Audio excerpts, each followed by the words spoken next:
Good evening friends.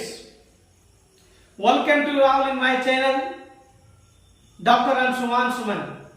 पिछली कक्षा में हम लोग ने जैन धर्म के विकास के बारे में और महावीर स्वामी के बारे में अध्ययन किया था।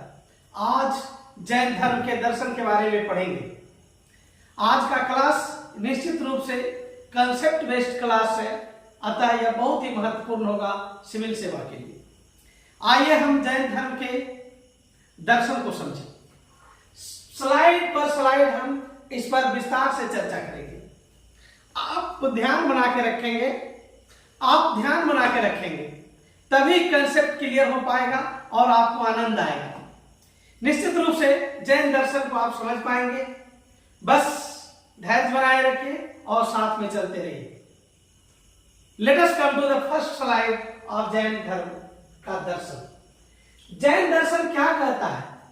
सृष्टि अनादि काल से चलती आ रही है और अनंत काल तक चलेगी।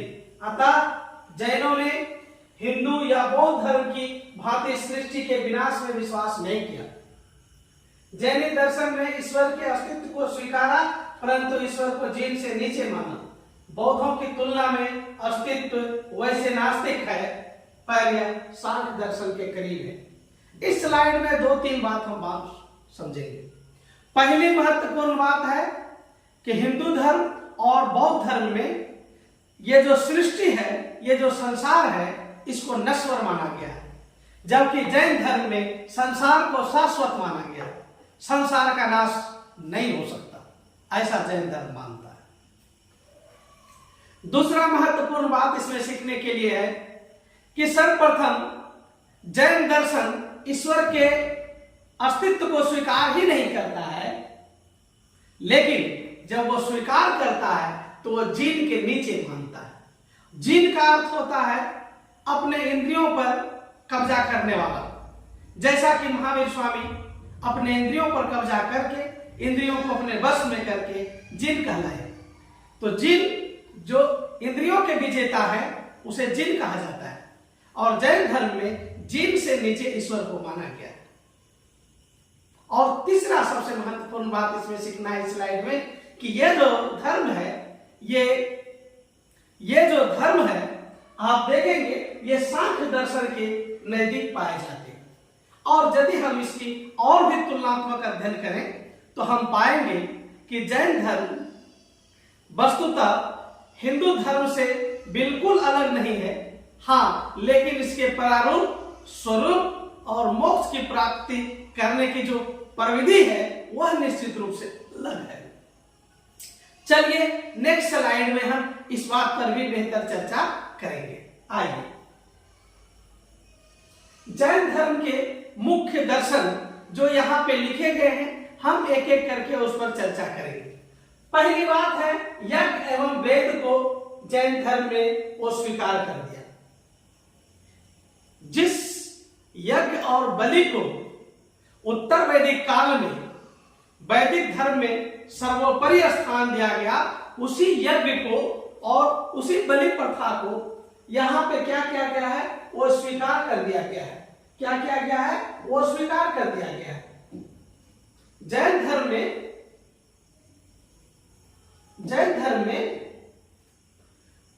यज्ञ एवं वेद को भी इसमें क्या किया गया है? वो स्वीकार किया गया है।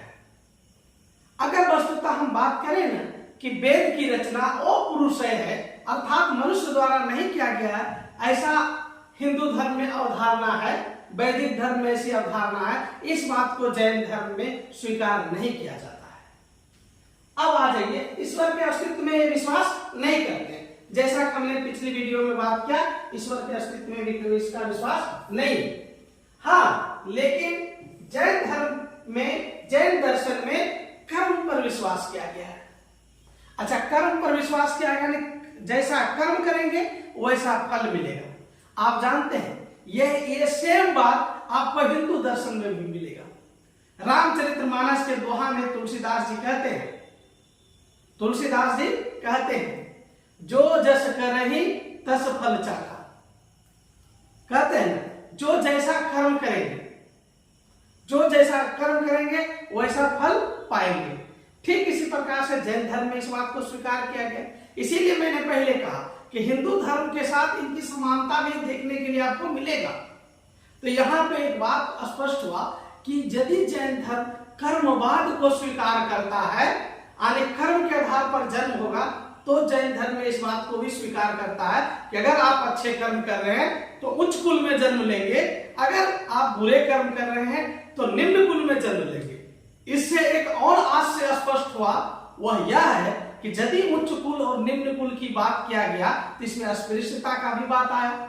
इसका मतलब है कि जैन धर्म वर्ण व्यवस्था को स्वीकार करता था। तो इस प्रकार से कई सारी बातें आपको स्पष्ट हो जाएगा। तो कर्मवाद में ही सारे पॉइंट्स निकले, यानी कि जो कर्म का प्रभाव पड़ता है जीवन में, तो उच्च कुल और निम्न कुल की चर्चा हुआ, अस्पृश्यता की चर्चा हुआ, और उसी से फिर आप ये भी देख लेते हैं कि जब कर्म का प्रभाव पड़ता है तो पुनर्जन्म भी होगा, आने द्वारा जन्म होना है। तो कर्मवाद और पुनर्जन्म ये दोनों पर क्या हुआ, ये दोनों पर इसमें क्या दिया गया है, बल दिया गया। इसलिए आगे देखिए समानता पर बल दिया गया, ठीक है, समानता इक्वलिटी पर बल दिया गया। जैन धर्म में एक खास बात है जहां पे कि यह माना गया कि ईश्वर जो है 6 तत्वों से मिलकर के बना है। कितने तत्वों से?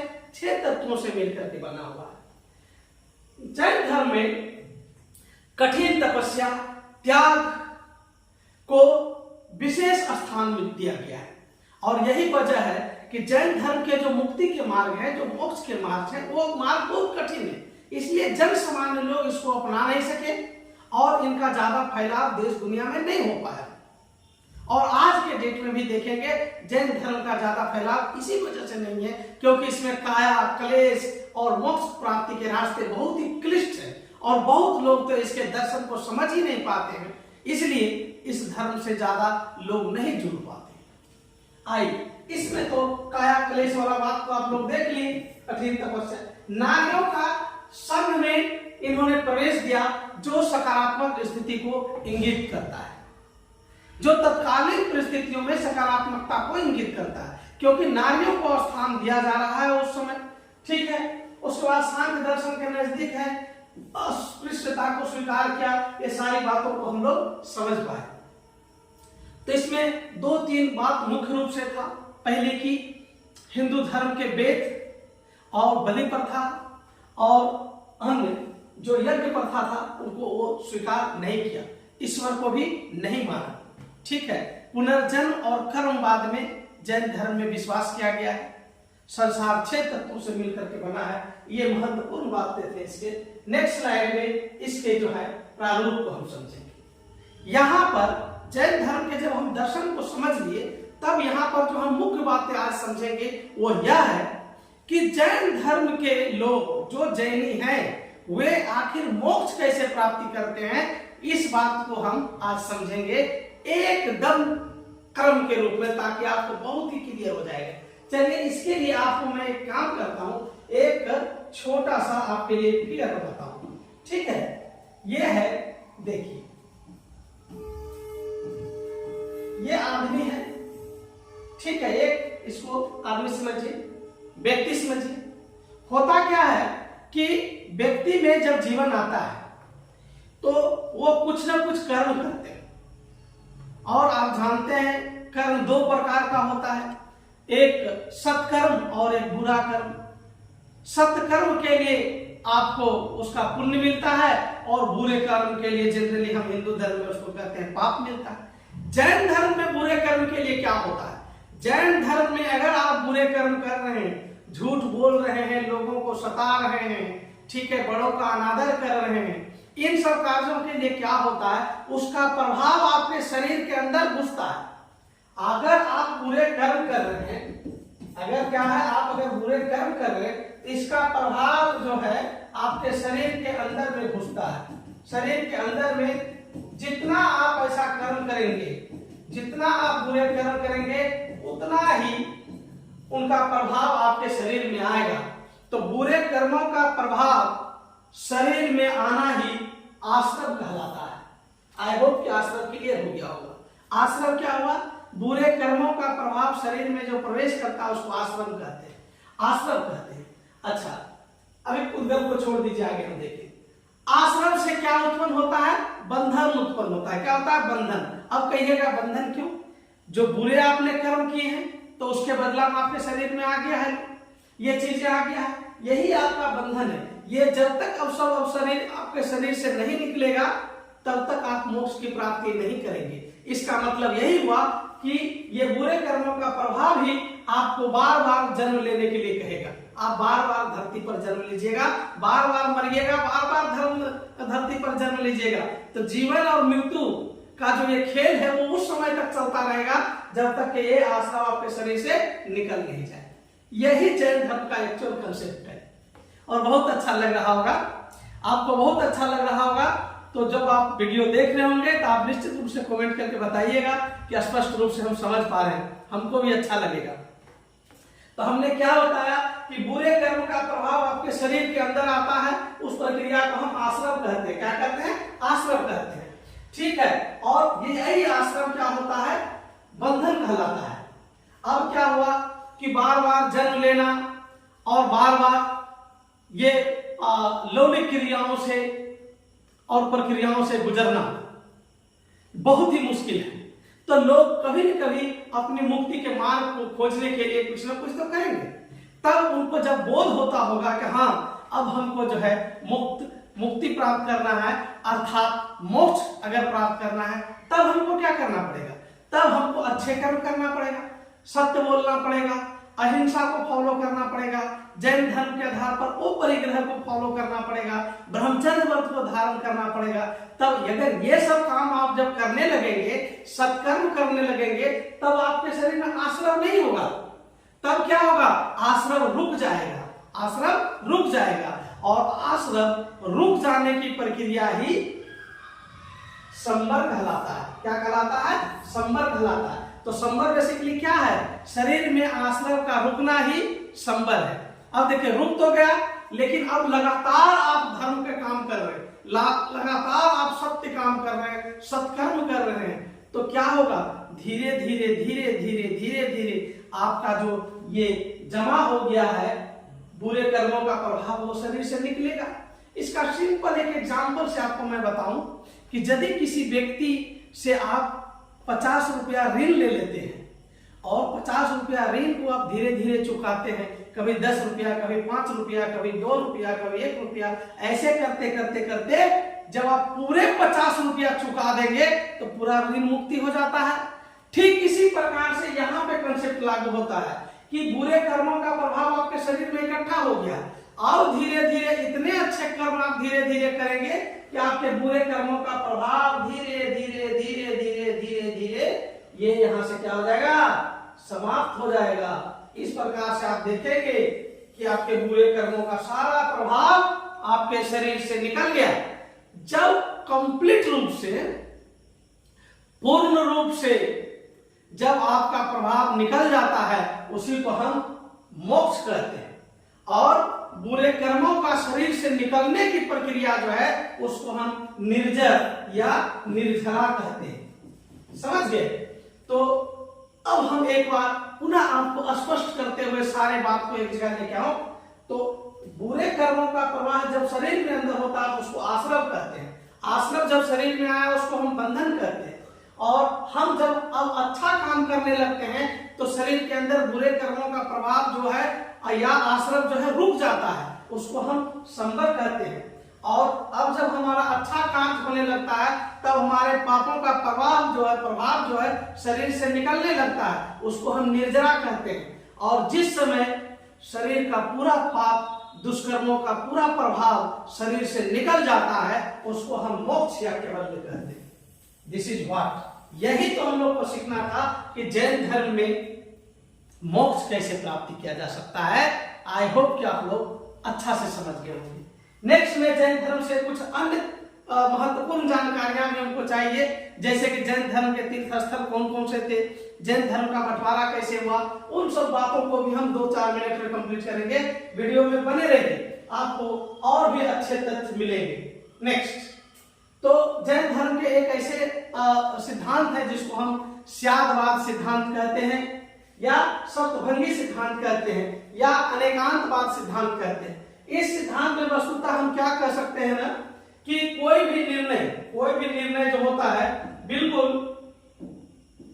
कोई भी निर्णय बिल्कुल सही या बिल्कुल सही नहीं कहना गलत होगा। मतलब धरती पर कोई भी चीज एब्सोल्यूट नहीं है और पूर्णतः यह वस्तु यही चीज है ऐसा नहीं कहा जा सकता, क्योंकि हर वस्तु को या हर वस्तु की जो स्थिति है उसको हम सापेक्ष रूप में हम बात करते हैं, सापेक्षता के आधार पर ही उसकी पोजीशन को डिसाइड करते हैं। जैसे मान लीजिए कभी हम एक फिगर बनाए, ठीक है, एक फिगर बनाए।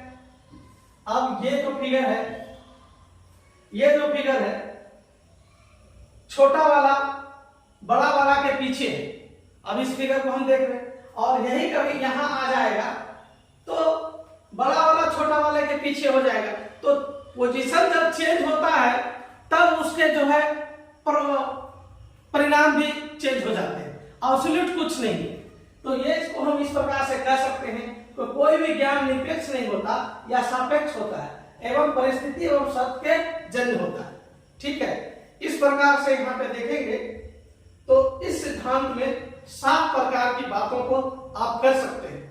कितने प्रकार के? 7 प्रकार से बात को समझ सकते हैं। कर कोई वस्तु है हम मान लेते हैं, दूसरी बार हम कहें कि नहीं है, तीसरी बार कहें है और नहीं है, चौथी बार कहें कहा नहीं जा सकता, कैन नॉट बी सेड, है किंतु कहा नहीं जा सकता, नहीं है पर कहा नहीं जा सकता, है नहीं और कहा नहीं जा सकता। इस प्रकार से किसी भी वस्तु को डिफाइन हम 7 प्रकार से कर सकते हैं। कितने प्रकार से? 7 प्रकार से। इसीलिए जैन धर्म में इस व्यवस्था को स्यादवाद, सप्तभंगी या अनेकांतवाद कहा गया। ये यहाँ प्रश्न आपको पूछे जाएंगे कि किस दर्शन में स्यादवाद की चर्चा है या स्यादवाद का सिद्धांत किस धर्म में है, तो आप याद रखिएगा जैन धर्म में है। ठीक है, नेक्स्ट देखते हैं। आइए, यहां पे आपको द्रव्य सिद्धांत भी मिलेगा। जैन धर्म में ही आप द्रव्य सिद्धांत पढ़ते हैं। द्रव्य सिद्धांत बेसिकली क्या है? यहाँ पे ये फॉर्मूला दिया गया है कि विश्व कैसे बना। तो विश्व बना है जीव प्लस अजीव से, जीव प्लस अजीव से, मतलब जीवन और जो निर्जीव पदार्थ है उसको हम अजीव कहते हैं। अब जीव इजकल टू आत्मा है, जीव इजकल टू क्या है? आत्मा। जीव को क्या कहते हैं? आत्मा कहते हैं। अजीव क्या है? अगर किसी भी वस्तु में से अगर जीव निकल जाए यानी आत्मा निकल जाए वही अजीव है। जैसे हम एग्जांपल लेते हैं लाश का। कुछ घंटा पहले, कुछ दिन पहले वह व्यक्ति अच्छा खासा चलता था, फिरता था, खाता था, पीता था, लेकिन जैसे ही उससे आत्मा निकल गया तो वो अजीब कहलाया। क्या कहलाया? अजीब कहलाया। निकला उससे क्या? आत्मा। तो वो व्यक्ति जो है किस चीज से बना था? एक तो जीव था उसमें और दूसरा प्लस क्या था? अजीब था। इसीलिए इसको माना गया है विश्व इजकल टू जीव प्लस अजीब।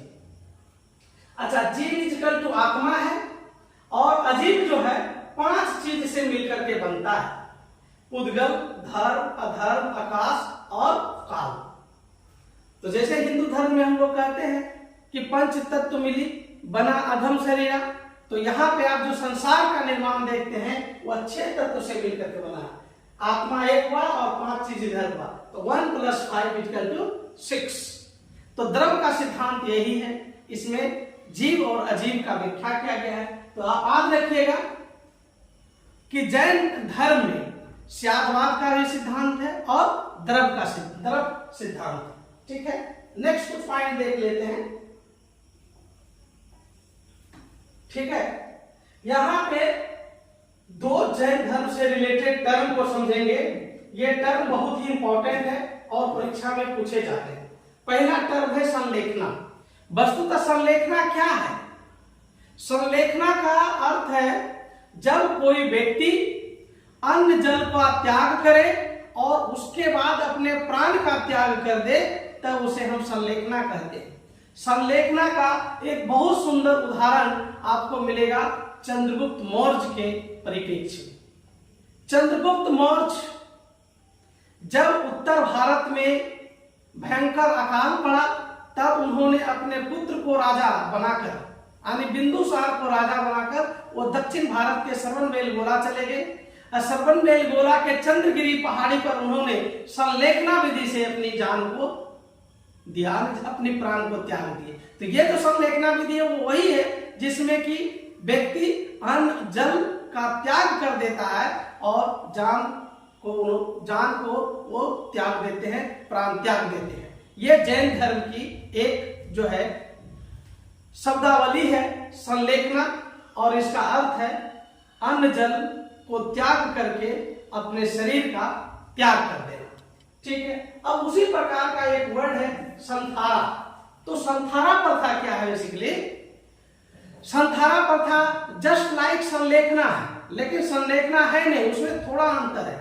संथारा प्रथा वह स्थिति को हम कहते हैं जब कोई व्यक्ति को ऐसा लगता है कि अब मेरा मृत्यु निकट आ गया है, तब वह एकांतवास में चला जाता है और एकांतवास में जा करके वह मौन व्रत धारण कर लेता है और अंत में फिर वह अन्न जल ग्रहण करना छोड़ देता है और अब वह किसी भी पल मरने के लिए, जान देने के लिए तैयार रखता है। उस स्थिति को हम संथारा कहते हैं। I hope it is very clear. ठीक है, नेक्स्ट स्लाइड में कुछ और पॉइंट देख लेते हैं। जैन धर्म का बंटवारा। देखिए, जैन धर्म का जो बंटवारा हुआ ये प्रथम जैन संगति पाटलिपुत्र में हुआ। इसके कुछ कारण को हम थोड़ा समझते हैं, इंटरेस्टिंग है। हम जैसे बताए उत्तर भारत में भयंकर अकाल पड़ा था। उस समय जैन धर्म के कुछ साधु भद्रवाहु के नेतृत्व में दक्षिण चले गए और दक्षिण से जब वो पाटलिपुत्र लौटे तब यहाँ की स्थितियां कुछ चेंज था। यहाँ के जो जैनी साधु थे स्थूलबाहु के नेतृत्व में श्वेत वस्त्र को धारण किए हुए थे, इसलिए भद्रबाहु और स्थूलबाहु में एक प्रकार से मतभेद पैदा हो गया। भद्रबाहु जहां नग्नता पर कायम थे, वहीं स्थूलबाहु का कहना था कि हम श्वेतांबर को धारण कर सकते हैं। इसलिए जैन धर्म में फूट पड़ गया और यह दो भागों में बंट गया। एक भाग भद्रबाहु के नेतृत्व में और दूसरा भाग स्थूलबाहु के नेतृत्व में। भद्रबाहु के नेतृत्व में जो जैन धर्म बने वो दिगंबर कहलाए और स्थूलबाहु के नेतृत्व में जिस जैन धर्म का प्रारंभ हुआ वो श्वेतांबर कहलाए। ठीक है, चलिए नेक्स्ट स्लाइड में, ये लास्ट स्लाइड है और एकाग्रता बनाए रखिए। बहुत मजा आ रहा होगा, आप लोग कमेंट करके बताइएगा कि इतना स्पष्ट हो पा रहा है। ठीक है, आइए तो जैन स्थल के बारे में थोड़ा देखें। हाथी गुम्फा जो आपको उड़ीसा में मिलेगा, ये हाथी गुम्फा जब खारवल राजा से संबंधित है, बार बार इसके बारे में पूछा जाता है, इसका संबंध जैन धर्म से है। ठीक है, दिलवाड़ा का जैन मंदिर जो माउंट आबू राजस्थान में है, बहुत ही प्रसिद्ध मंदिर है, ये बीवल शाह ने बनवाया था। ठीक है, गिरनार का मंदिर, ठीक है, उसी प्रकार से गोमतेश्वर का मंदिर जो श्रवणबेलगोला कर्नाटक में है। ये सारे जो स्थल हैं ये जैन धर्म से संबंधित है, इनको याद रखना है। ठीक है, और ये लास्ट स्लाइड ये है कि जैन संगति मूलतः दो हुए। पहला जैन संगति 300 BC में पाटलिपुत्र चंद्रगुप्त मौर्य के समय में हुआ और इसका अध्यक्ष स्थूलभद्र था। इसी समय जैन धर्म का बंटवारा हुआ, जैसा कि मैंने पहले ही इसके बारे में चर्चा कर दिया, और इसी समय 12 अंगों का संकलन हुआ। दूसरा जैन संगति 512 ईस्वी बल्लवी गुजरात में हुआ और इसका जो अध्यक्ष था देवादिक क्षमाश्रवण, या इसका कहीं कहीं नाम देव ऋषि क्षमाश्रवण भी होता है। और इसी समय फाइनल कंपाइलेशन हुआ 12 अंग का और 12 उपांग का। ठीक है, 12 अंग और 12 उपांग का यहाँ पर फाइनल सिलेक्शन हुआ। ठीक है, तो इस प्रकार से आप लोग देखें कि जैन के दो महत्वपूर्ण संगति हुए, एक पाटलिपुत्रा में और दूसरा बल्लवी में। अब थोड़ा सा कुछ पॉइंट्स है कि जैन धर्म का पतन कैसे हुआ, इसको हम लोग देखें। अहिंसा पर इन्होंने पुरजोर बल दिया। आपको मैं पहले भी बताया कि जैन धर्म में युद्ध को और खेती दोनों का मनाही कर दिया। कुछ हद तक मैं मानता हूं कि युद्ध क्या मनाए, जिसमें हिंसा होता है युद्ध नहीं करना चाहिए, लेकिन खेती बिना किए तो जीवन ही नहीं टिक सकता था। इसलिए ये बहुत ही कठोर था, ये बहुत ही कठोर नियम था किसी भी व्यक्ति को कि जैन धर्म को वो पालन करे। और मैं युद्ध की स्थिति को भी स्पष्ट करना चाहता हूं। अगर मान लीजिए किसी देश पर आतंकवादी हमला हो रहा है, क्या युद्ध नहीं करना चाहिए? क्या कोई पड़ोसी शत्रु देश अगर किसी देश की अस्मिता को छीनना चाहे तो क्या युद्ध नहीं होनी चाहिए? इस परिस्थिति में बिल्कुल युद्ध को नहीं करना, यह देश की संप्रभुता और देश की गरिमा के खिलाफ है। इसलिए युद्ध और कृषि दोनों महत्वपूर्ण है, जबकि जैन धर्म में युद्ध और कृषि दोनों की मनाही है, इसलिए भी इसका पतन होना लाजिमी था। ठीक है, उसके बाद कठोर तपस्या पर बल दिया गया। क्या है ना, जीवन में लोग सरल मार्ग खोजते हैं।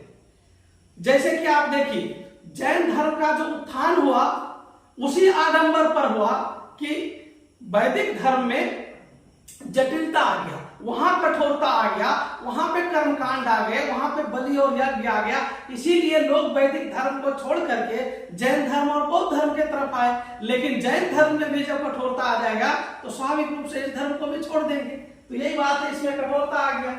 ठीक है, अब उसके बाद आप देखें, ठीक है, वस्त्र का त्याग। देखिए, महावीर स्वामी ने वस्त्र के त्यागने के पीछे जो तर्क दिया वो तो बहुत सुंदर तर्क है। जिस तर्क में उन्होंने कहा कि हम अपरिग्रह करना चाहते हैं। क्या करना चाहते हैं? अपरिग्रह, आने के पूर्ण त्याग। मेरा शरीर का वस्त्र भी मेरा नहीं है, यानी मेरा तेरा वाला जब तक भावना रहेगा तब तक हम मोक्ष की प्राप्ति नहीं करेंगे।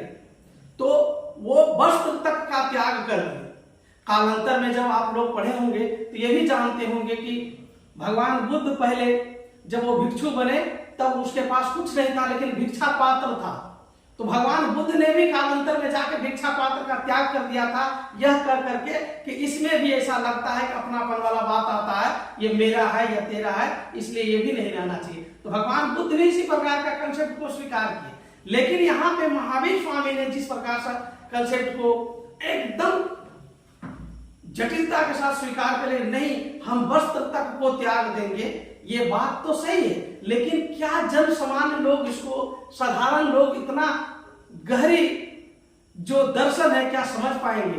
क्या इतने गहरे दर्शन में वो पहुंच पाएंगे? इसीलिए जैन धर्म थोड़ा मुश्किल था कि लोग इसको अपना लेता। ठीक है, उसके बाद क्या होता है, किसी धर्म का जो विकास होता है वो किसी न किसी राजा का संरक्षण मिलना चाहिए। बौद्ध धर्म की अपेक्षा जैन धर्म का बहुत ही कम संरक्षक राजा हुए, इसीलिए इसका पतन हुआ। धर्म प्रचारकों का इसमें अभाव था। बौद्ध धर्म को प्रचार करने के लिए प्रचारकों को इधर उधर भेजा गया। सम्राट अशोक के समय में श्रीलंका, नेपाल तक की यात्रा किए गए, धर्म प्रचारक वहां गए और वहां धर्म का क्या क्या विकास किया गया, लेकिन इनका कोई ऐसा धर्म प्रचारक नहीं था, अतः पतन होना ही था। अंत में हम कहें कि इसकी जैन संगठनों की जो भूमिका थी वो भी कहीं न कहीं उत्तरदायी थी। इस प्रकार से 6वीं शताब्दी बीसी में जो जैन धर्म अपने विकास की स्थिति को प्राप्त किया वो कालांतर में जाकर के अपने ही नीतियों की वजह से पतन हो गया। आज भर के लिए बस इतना सा ही। Thank you very much. I hope कि आप लोग संपूर्णतः जैन धर्म की कहानी और इसके दर्शन को समझ पाए।